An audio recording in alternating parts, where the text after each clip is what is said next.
दोस्तों आज रैंडमली मेरे दिमाग में एक क्वेश्चन आया कि इंडिया के पास अपना खुद का एक एनीमे क्यों नहीं है? आखिर इसका रीज़न क्या है? एंड थोड़ी देर अपना दिमाग चलाने के बाद मुझे समझ आया कि इसका रीज़न कोई एक रीज़न नहीं है। कुछ फैक्टर्स हैं जिसकी वजह से इंडिया में आज तक एनीमे नहीं बन पाया है। एंड वही की फैक्टर्स मैं तुम्हें भी बताना चाहता हूँ कि तुम्हें भी पता लगे। तो शुरू करते हैं। तो अगर पहले की फैक्टर की बात करें तो वो ये है कि जापान ने सालों लगा दिए अपनी इस इंडस्ट्री को बिल्ड करने के लिए। वर्ल्ड वॉर 2 के टाइम से ये शुरू हो चुके हैं मांगा, एनीमे बनाना, घिबली जो पुराना स्टूडियो होता था उनका वो, तो ये सब तब से बनते आ रहे हैं। और अब मैक्सिमम अगर तुम एनिमे मूवीज देखोगे तो वो मांगास की ही अडेप्टेशन होती है, और मांगा से बनते हैं एनाइम, और एनाइम से बनते हैं लाइव एक्शन। तो सोच लो तुम खुद का ही एक इकोसिस्टम बन चुका है इनका। इन्हें किसी बाहर वाले की जरूरत नहीं है कि बाहर से ये अडेप्ट कर रहे हैं कुछ नहीं, खुद का है सब कुछ। और अगर बात करें इंडिया की तो यहाँ ऐसा कुछ भी नहीं है, कुछ भी नहीं। और अगर कुछ डायरेक्टर्स ने ये ट्राई करने की सोची भी थी कि एनिमेटेड मूवी कुछ हटकर देने की कोशिश करती है, तो वो बुरी तरीके से फ्लॉप हुए थे सब के सब। दूसरा फैक्टर ये है कि यहाँ के प्रोड्यूसर हमेशा यही सोचते हैं कि एनीमे सिर्फ बच्चों के लिए होते हैं। यहाँ पर प्रोड्यूसर डरते हैं पैसा लगाने पे एक एनीमे मूवी पे कि ये डूब जाएगी, इसे कोई देखेगा ही नहीं, बच्चे देखेंगे, और बच्चों को लोयल ऑडियंस समझा नहीं जाता जो ज़्यादा प्रॉफिट देगी उन्हें। तो जहाँ प्रॉफिट नहीं वहाँ इन्वेस्टमेंट नहीं, जहाँ इन्वेस्टमेंट नहीं वहाँ एनीमे नहीं। एंड अभी भी कई सारे लोग ऐसा सोचते हैं कि जो कार्टून होते हैं और जो एनीमे होते हैं वो सेम होते हैं, ये कार्टून ही होते हैं दोनों। तो जो लोग ऐसा सोचते हैं उनके लिए मैं कुछ कहना चाहता हूँ कि अबे अपना दिमाग का इलाज करवा करा। Back to the topic. अगला फैक्टर ये है कि इंडिया में लाइव एक्शन मूवीज ने ही डोमिनेट किया है।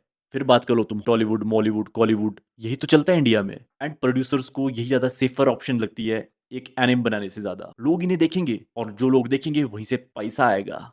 लाइव एक्शन मूवीज को बनाना एक सेफ इन्वेस्टमेंट माना जाता है इंडिया में, जो कि उन्हें प्रॉफिट लाके देती है। एंड अगर लॉस हो भी जाए तो वो इतना ज्यादा नहीं होता कि वो बेयर ही ना कर पाए उसे। अगला की फैक्टर है रिस्क फैक्टर। जैसा कि मैंने तुम्हें पहले भी बताया है, यहाँ के प्रोड्यूसर और डायरेक्टर्स काफी ज्यादा रिस्क लेने से डरते हैं, कोई नई चीज करने से डरते हैं। यहाँ सिर्फ उन्हें चाहिए प्रॉफिट, सिर्फ प्रॉफिट। अगर प्रॉफिट नहीं है तो कॉन्सेप्ट बेकार है, अगर प्रॉफिट है तो कॉन्सेप्ट अच्छा है। अगर यहाँ अपना कोई ओरिजिनल कॉन्सेप्ट लेकर भी आ जाए, उसे पिच भी कर दे, वहां उससे सिर्फ एक ही चीज पूछी जाएगी, क्या ये चलेगा? नहीं नहीं, ये भी नहीं, वहां सिर्फ ये पूछा जाएगा कि क्या ये पैसे कमा पाएगी। यही वो पॉइंट है जहां पर एक क्रिएटर की हार हो जाती है। एंड दोस्तों इसके पीछे एक लॉजिक भी है कि क्यों रिस्क लेने से इतना ज्यादा डरते हैं प्रोड्यूसर्स, और वो ये है कि पास्ट में भी जब इंडिया में 2D एनिमेशन, बेसिकली जो 2D से रिलेटेड चीजें जितनी भी बनी है वो हमेशा लॉस में ही रही है, फ्लॉप रहा है सब कुछ मैक्सिमम का, बहुत ना के बराबर चीज है जो चली है। तो यहाँ पर तभी ये चीज हमेशा रिस्क बनी होती है। और अब बारी है लास्ट फैक्टर की, जो सबसे ज्यादा इंपॉर्टेंट है, और वो है यहाँ की टॉक्सिक ऑडियंस। जी हाँ, बिल्कुल सही सुना तुमने। इससे पिछले वाले फैक्टर में तुमने सुना ही होगा कि जहाँ रिस्क फैक्टर ज्यादा होता है वहां पर कोई भी प्रोड्यूसर मूवी पे पैसा नहीं लगाता, एनिमे पे पैसा नहीं लगाता।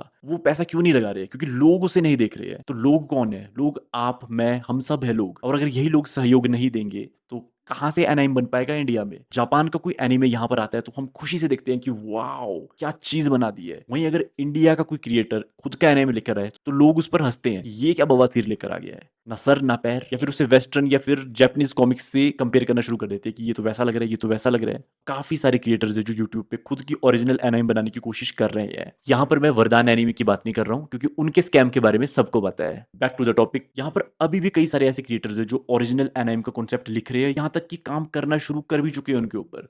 फिर चाहे वो इंडी लेवल पे काम कर रहे हो या फिर किसी स्टूडियो के अंडर। तो दोस्तों अगर हमें एनआईएम को इंडिया में भी चलाना है किसी तरीके से, तो हमें सबसे पहले खुद का मन बनाना पड़ेगा कि हाँ हमें देखनी है ये चीजें, कि हम खुद देखते ही नहीं और एक्सपेक्ट करते हैं यहाँ एनआईएम आ ही नहीं रहा। तो यार ये गलत बात है। और एक बोनस फैक्टर, एक और छोटी सी टिप डाल देता हूँ मैं कि क्यों यहाँ पर नहीं चलती है, और वो है पायरेटेड साइट्स, जिनके अंदर से होते हुए काफी सारे लोग हैं जो एनआईएम को एक्सेस करते हैं और देखते हैं। तो ये एक काफी बड़ी रिस्क फैक्टर बन जाता है ये चीज भी, कि अगर इंडिया में खुद का एनआईएम आ भी गया तो लोग तो यहीं से देख लेंगे, और ऑलरेडी पिटी हुई हालत है इनकी, और कितनी ज्यादा पिटेगी। तो दोस्तों यही थे कुछ फैक्टर्स जिनकी वजह से आज तक इंडिया में एनिमे नहीं बन पाया ओरिजिनल कोई भी खुद का इंडिया का। तो अगर ये चीजें सुधरती है तो इंडिया को भी उनका एक अच्छी क्वालिटी का, बेस्ट क्वालिटी का एक एनिमे देखने को मिलेगा। यहाँ तक कि पाकिस्तान ने भी खुद का ओरिजिनल एनिमे बना दिया है, वो तुमने सुना होगा, glass worker. So I hope कि एवरीथिंग गोज वेल और इंडिया को भी उनका एनिमे मिले।